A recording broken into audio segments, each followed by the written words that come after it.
people wonder, how did people fall for Nazism? You're seeing it literally in real time. This is what makes Twitter and the internet so fascinating, is I am watching history repeat itself in real time. If you think that if you were living in Germany in the 1930s, that you would not have fallen for Nazi propaganda, ask yourself, am I falling for this type of propaganda? If you are, then you would have fallen for Nazi propaganda, because it's very similar.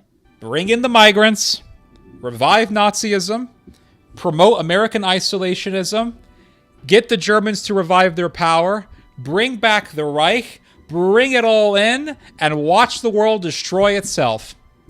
It could be all coincidental, but if it is coincidental, it is the most coincidental, evil conspiracy I've ever seen in my life. Then they asked me a brilliant question, how do you reduce the human footprint? I said, you have to reduce the number of feet. This is my response to this guy. Prepare to meet Kali in hell. Oh, what are you doing? That is my response to this guy. Let's go to Germany. Here's Germany. AFD. This is an article that came out, I want to say today, on DW, which is a major German media publication. And it says here, when the Alternative for Germany party, AFD party, was founded in 2013, so this is the big right-wing party, AFD. It used to be fringe, it used to be on the margins, now it's mainstream. You look at what happened in Thuringia in Germany recently. AFD gets first place in the election. Then you see what happened in Saxony. AFD gets second place. You look at what happened recently in, Brandenburg. Brandenburg. What's the name of it? You look at what happened recently in Brandenburg. AFD got second place in Brandenburg. This would have been unheard of 10 years ago, but here it is. It's happening. This is a party that has a leader named Bjorn Holke, who says that Holocaust memorials really should not be being built anymore. They're terrible for Germany. He's sick and tired of the shame. He says that we need to have a 360-degree or 180-degree turn on our view of history. This is a guy who uses SS slogans, or he used at least one SS slogan, which is all for Germany, everything for Germany. He said it a second time, even after being told that it was indeed an SS slogan. This is a party that has a member who said that she wishes that Hitler could come back. This is a party that has a member who was dancing on top of a Holocaust memorial. This is a party that sent its members, or some of its members, to a Holocaust concentration camp, and where they began to doubt the narrative of the Holocaust. This is a party who has a leader, Bjorn Holke, who stated that not only do we need to revive German nationalism, but we must enforce German nationalism. So all of the red flags are there. So if these people take over and they bring back the Third Reich, don't act surprised. All the red flags were there, and they're still there. And more red flags are going to come up as the years go by. So it says here that when the AFD party was founded in 2013, it had the reputation of an old man's club. Gray hair, suits, professors, businessmen from the baby boomer generation. 11 years later, hardly any of that political landscape remains. Merkel is no longer chancellor, and the AFD has changed dramatically. It has become more radical, but it has also become more younger. So the party that can get the youth is the one that's going to dominate. That's the thing. So if you can get young people, you are the future. Because the boomers are going to die, the elderly, they're going to die soon. So who's going to dominate politics? It's going to be the people who are young right now. They are the future of politics. So if you have the AFD dominating the young, dominating the minds of the youth, the future belongs to them. And that's very scary. So it says here, in the state election in Brandenburg on Sunday, almost 1 in 3 young people voted for the AFD. Now again, Brandenburg is where the AFD got second place after the Social Democrats. So, and getting second place and getting 1 out of every 3 young people, that's huge. In comparison, 3 years ago, around 50% of young people voted for the parties of the governing federal coalition of Social Democrats, Greens, and Free Democrats. And if you look at the Green Party in Germany, they got nothing in the German politics now. They have nothing. They got a little bit of a legislator, I believe, in Brandenburg or one of those regions of Germany. But they have they are insignificant right now.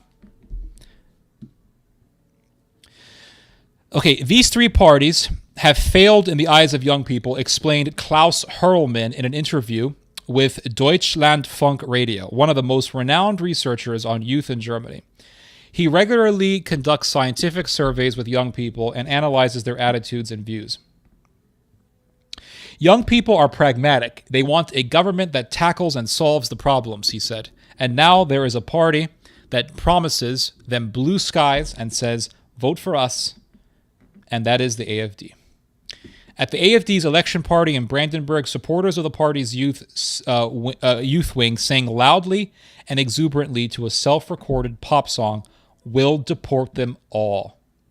Now, I'm going to play that video for you guys in a little bit here. Right-wing, extremist, nationalist, and authoritarian positions have increased among young people, according to Klaus Hurlmann. So let me show you guys this video. I found this video on Twitter. This video was played by the AFD when they got their second place victory in Brandenburg. So let's see here. So here's the video. Let's give this a watch, and you can see the type of propaganda that I'm talking about. It's very powerful propaganda, very effective propaganda. So let's give this a listen.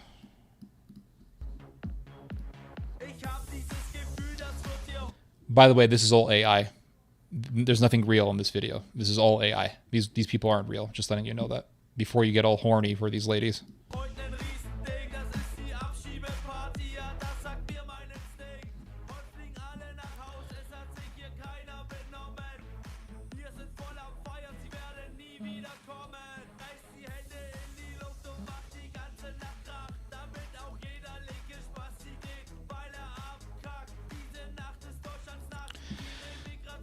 But you can just see the messaging, right?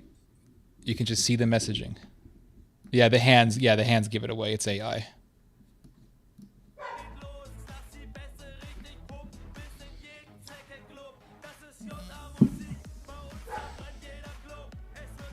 I'm not gonna lie, guys. Being a fan of European electronic music, I don't know the lyrics exactly, but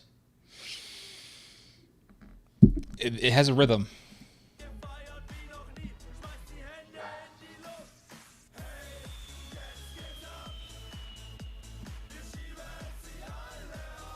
I think he's saying we will deport them all. You could say, well, there's nothing wrong. There's nothing wrong. You could say there's nothing wrong with saying deport them all. Remember, before the Nazis butchered the Jews, they said we're going to just deport people.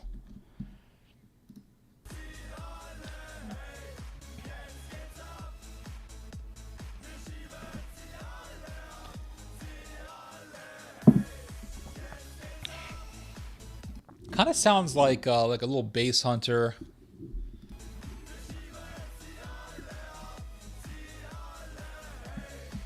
The dark-skinned people, see how evil they are. The dark-skinned people are here. They're like a parasite, blah, blah, blah. I mean,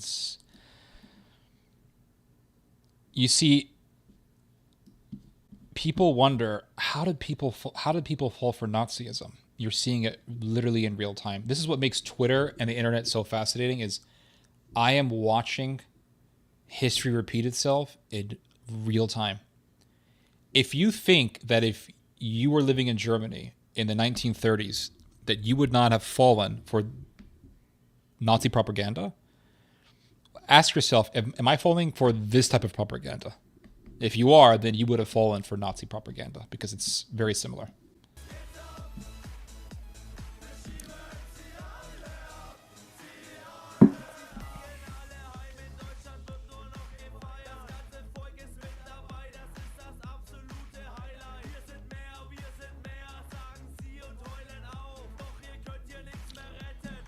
All right, you guys get the point. I don't have to play the whole thing, but you guys get the point. Needs Reebok shoes, yeah. Yeah, absolutely. So there you have it. So I'm going to play for you guys this video. This is a video that came out today or yesterday, and it's about the rise of the AFD. In Brandenburg, it's 2 minutes and 23 seconds. I played DW videos before, never had any issues with copyright stuff, so here we go. Finally, something to cheer about. For weeks, the Social Democrats have been trailing in this election. But a late swing seems to have secured the SPD state premier here another 5 years in power.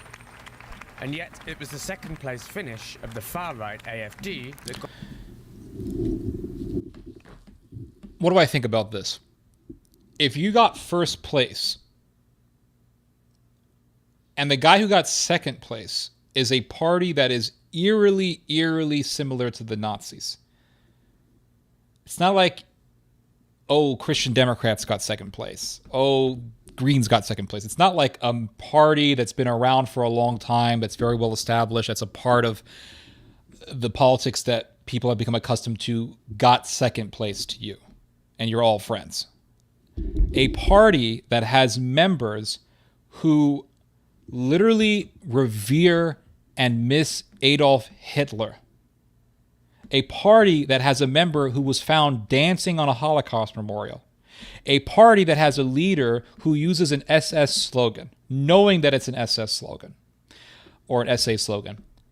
A party that has a leader, Bjorn Höcke, who says that the Messiah of Germany is living in a cave in a mountain somewhere, and when he comes, he's going to revive the Reich. That party got second place to you. You should not be clapping. You shouldn't be clapping. You should be like, shit, guys. This is like, I'm trying to think of an analogy. This is like, let's say you're in a tournament. You're in a boxing tournament. And all the competitors are in a room. And there's this one dude who looks like Dennis the Menace. He looks like Dexter from Dexter's Laboratory. Little glasses. He's like 5 foot something, little scrawny arms, and everyone's laughing at him. Everyone's like, we're going to pound this dude. He's not even going to make any plays. He's going to lose his first match. Who's going to have fun beating him up? This guy's going to lose. And let's say you get first place, but the scrawny ass little 5 foot something nerd who everyone thought was a weakling got second place. Be like, buddy, you gotta question the strength of your other competitors here, all right? It's kind of embarrassing that this guy got second place and all you big muscleheads lost. It's just, there's nothing to be celebrating here. You should be mourning. Let's go back. got prominence in his victory speech. And in its entirety, right-wing extremist party can achieve around 30% of the vote in our state. That is a huge alarm signal for all of us. He's right. I'm glad he said it. Absolutely. It's more than an alarm. It's very scary, guys. It is very scary stuff. For all Democrats, and for all those who stand for freedom, openness, and tolerance. Und Toleranz stehen ein riesengroßes Alarmsignal. This was the moment the Alternative for Germany learned they hadn't come first. Still, a second-place finish is reason enough to be happy for a party that, despite being designated partly right-wing extremist by security services, is growing in strength.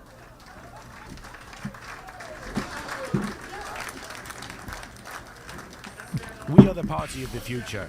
If you want political change and transition, then you'll have to vote for... Now, here is something that I wanted to mention to you guys. Before the Nazis took power, there was another far-right party that was at one point more popular than the Nazis. It was called the DMVP. You can look this up, the DMVP. DMVP was seen as the party, the right-wing party that was going to dominate as the right-wing party. And for a while, the DNVP had way more followers than the Nazi party. Where the DMVP fell was when the DMVP agreed to, I think it agreed to the whole Marseille agreement or something like that, pissed off the right wing, and then that's what got a lot of right wingers in Germany to shift to the Nazi Party. So the DMVP party became insignificant. The Nazi Party became the dominating right wing party in Germany. It's possible that the AFD could be another DMVP, and something else more extreme than the AFD could take over. That's possible. That's possible. I just want to clarify that. The AFD. This is a partial victory, and we are celebrating this victory today. The next elections are coming, and we will be right at the front. It was a miserable night for the Christian Democrats. They'd hoped to capitalize anger towards the parties in power in Berlin, but they ended up losing. And the thing is that the Christian Democrats, they have dominated German politics for a long time. You look at Angela Merkel, very popular politician, very popular chancellor. She was in power since I want to say 2008 or 2009. Very popular politician. Christian Democrats, they were really, really dominating. And now they see themselves in third place, and it's not good for them. You could say, well, third place isn't that bad. That's pretty bad for a party that was as popular as the Christian Democrats. Just saying. In support. But despite the tears, they could well end up back in coalition. The Greens didn't get enough votes to return to Parliament, which could present a coalition possibility for the new kid on the block. The Sarah Wagenknecht Alliance, which mixes left-wing economic policies with a tough line on migration, managed to... Right, so this party, I read about them, they're trying to be a balance against the AFD, so they're saying, okay, we're going to be tough on immigration, but we're going to be liberal and everything else. I don't really see them getting anywhere seriously, in all honesty, because people need to understand it's not just about migrants.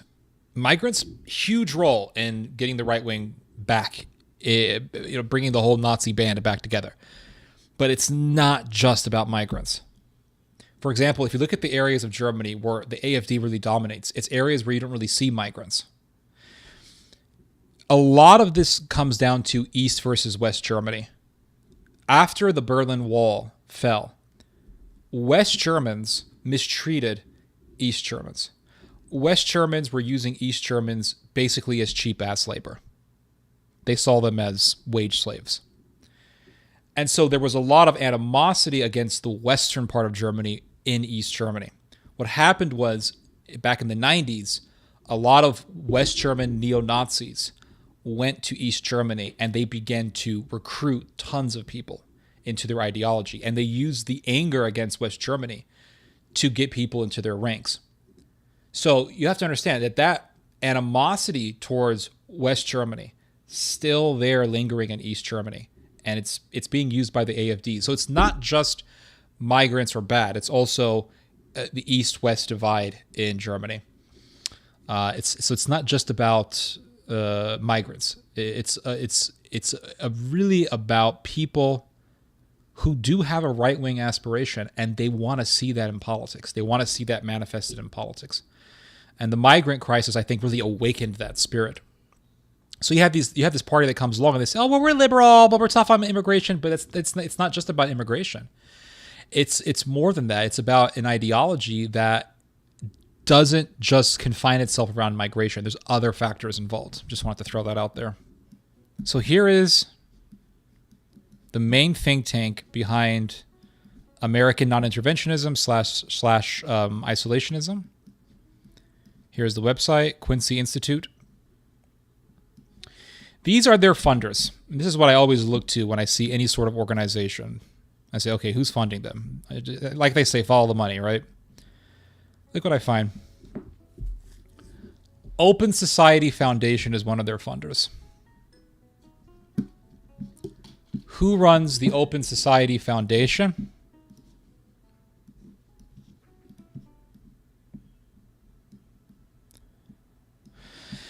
Open Society Foundation, formerly the Open Society Institute, is a U.S.-based grant-making network founded by business magnate George Soros.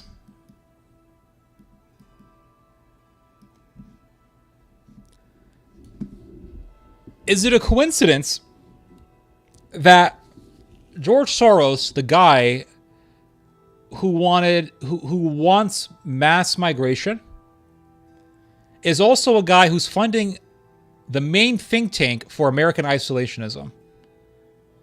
Now, it may be all coincidental, or it may be that some people really just want to see the world burn. Bring in the migrants, revive Nazism, promote American isolationism, get the Germans to revive their power, bring back the Reich, bring it all in, and watch the world destroy itself. It could be all coincidental, but if it is coincidental, it is the most coincidental, evil conspiracy I've ever seen in my life.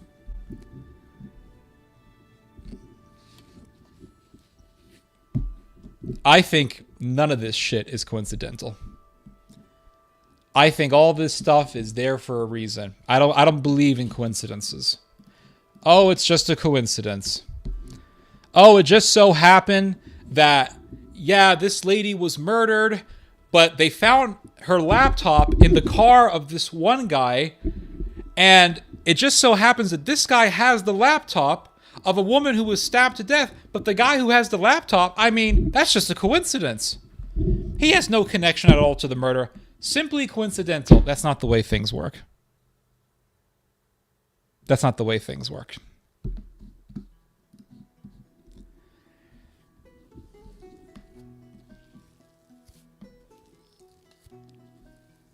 I am for the migrants. I use the migrants. Nationalism is rising. Promote that isolationism. Get the Germans to say they can't trust the Americans anymore. Get the German Reich back. And why would they want that? Why would they want such destruction? I'll tell you why. I'm going to show you guys a video. Now, let me show you this demon. This is why I hate Hinduism. Let me show you guys this demon. Sadhru, whatever the hell. This weirdo. This guy's a sick bastard. I can't stand him. He's evil, this guy. He's absolutely evil. Look at this evil Satanist. Mr. Sadhru, whatever. He's a guru. He goes to the ladies with the yoga pants. Let me take my spiritual power. This guy is literally promoting exterminating people for population control. Let's give this a watch. So in the session we just attended here at the Economic Forum, I think there was a sense of relief, actually, in your frankness. You brought up some issues that others are reluctant to bring up. Always. All the religious groups are against me because I'm talking about population. They want more souls. I want less on the planet. Tell me this guy's not satanic. This is like... This gets me. Oh, this gets me pissed. Got me riled up. I need my little stick. Hit something. He is literally saying he hates humanity. He hates humanity. This Hindu who worships he worships demons. All the gods of Hinduism are demons. They're all demons. Shiva, Kali, Hanuman, Ram, Lord Ram, all this bullshit. It's all demon worship. It's Temple of Doom shit. And he says all these other religions. What other religions? I know exactly what he's referring to. Islam, Judaism, and on his crosshairs is Christianity. That's the one he hates the most. And he hates all these religions. Why? Because these religions teach the sacredness of humanity, the sacredness of human life. And that's why Christianity teaches against abortion and things of that sort. And he's saying these religions, the Abrahamic religions, They want more souls, and I want less. And it's not just him saying it. It's the Nazi in the suit next to him who's also saying it. He's saying it by agreeing with him. So it's not just some beggar on the streets of Delhi. It's a beggar from the streets of Delhi being elevated in the World Economic Forum. He's given a huge platform because his ideology is agreed to by elites in the World Economic Forum. They want population control. That's what this is. Let's give this more of a listen. This is Temple of Doom shit. Oh, behind that smile, he's that guy from Temple of Doom. Dr. Jones! First, the Jewish God will fall. Then the Muslim God will be overrun. And then the Christian God will be cast out. And the Thugis will rule all over the world. What a vivid imagination. Now, Master Driver makes a very good observation. Master Driver says what they cannot say. Absolutely. Get this dark-skinned Hindu to say some crazy shit. We didn't say it, but we agree with him. Exactly. It's not socially acceptable to say it in the West. So have some Hindu beggar say it. Here we go. For example, I'm picking on agriculture because it is the biggest land user and also biggest water user on the planet. The way we eat is ecologically disastrous. The way we dress is ecologically disastrous because the third largest polluter on the planet is textiles. Oh, God. So basically he wants to starve humanity. Modern day agriculture has effectively gotten rid of famine. I understand that famines will still happen because of wars, but again, those are man-made, those are because of nature. Now, because of modern day agriculture, we don't have famines unless there's a war that stops food from being distributed. So he's saying modern agriculture is evil or destructive to society. If you get rid of modern day agriculture, at least millions will starve to death.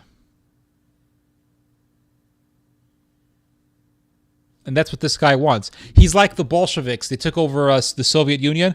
Let's have collective ownership of farms. Everyone starves. Millions die. People still follow these people? The U.S. no longer has locusts anymore because of modern agriculture. I mean, modern day agriculture is amazing. Tons of rice, tons of beans, soybeans, grains, wheat.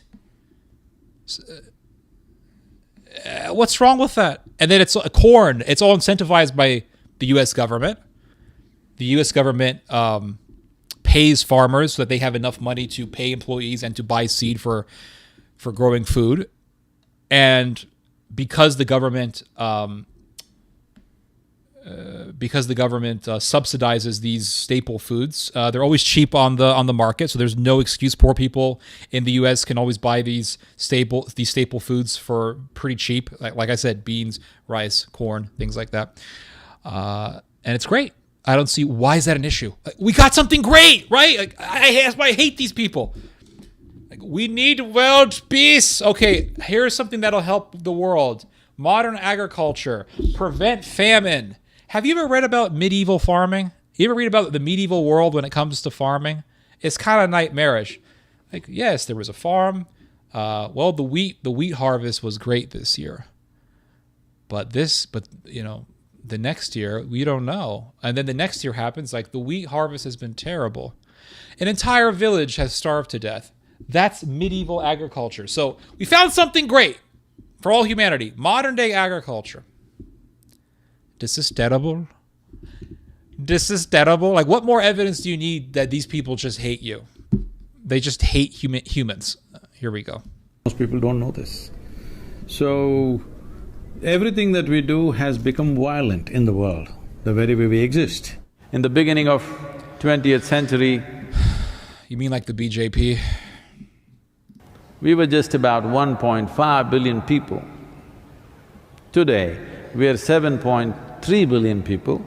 Okay. The United Nations making predictions that By 2050, we will be 9.7 billion people. 9.7 billion people, or nearly 10 billion people on this planet, is for sure going to be a disaster. I was in a conference and I said, see, unless you unless you reduce the human footprint on the planet, there is no solution for anything. Literally calling for the final solution. This is what this is. They're calling for the it's right there! You don't need to go like, oh, I need to go find the documents. It's right there, the agenda. Okay. Then they asked me a brilliant question, how do you reduce the human footprint? I said, you have to reduce the number of feet. Ha ha ha ha ha. It's about population. They want to kill people. That's it. So what is the agenda? What is the motivation behind bringing in the migrants, knowing full well that it was going to spark and revive nationalism in Germany, knowing full well that it was going to revive Nazism, and then reviving the idea of German militarism, reviving the idea of Turkish militarism? What's the agenda? I think this is it. I think this is it. That's the only way. We can take it upon ourselves that we will not push the human population. You can have a dog. Just have a dog. Yes, that's right. Cat ladies. I am not saying children are bad, they are They are bad. They are bad, sir. wonderful, but it's just too many. Too many people. Well, you can start with going... Okay, hold on. 1 second, guys. We as human beings, we are wonderful, but we are too many. We are so many that the insect population is going down. Ha ha ha ha ha. No, it's not a joke, it's very threatening. If the insect population disappears, the planet will be destroyed. Yes? Well, that's not because of humans.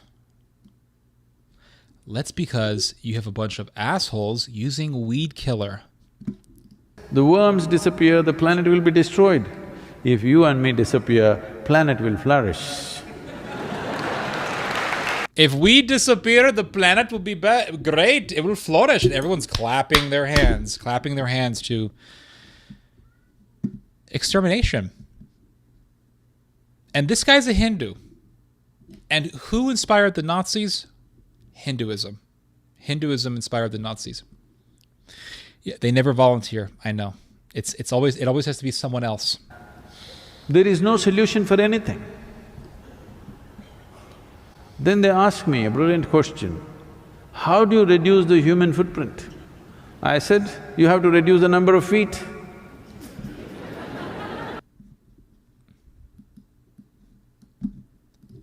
This is my response to this guy. Shorty! Chao Chi! Lapsu Tsangta! Hello, lady, we're going for a ride! Oh my god! Oh my god! Oh my god! Oh my god! Is he nuts? He's no nuts. He's crazy. Molaram! I love this. Prepare to meet Kali in hell! Oh! What are you doing? That is my response to this guy. Human population, we need less people. Prepare to meet Kali in hell.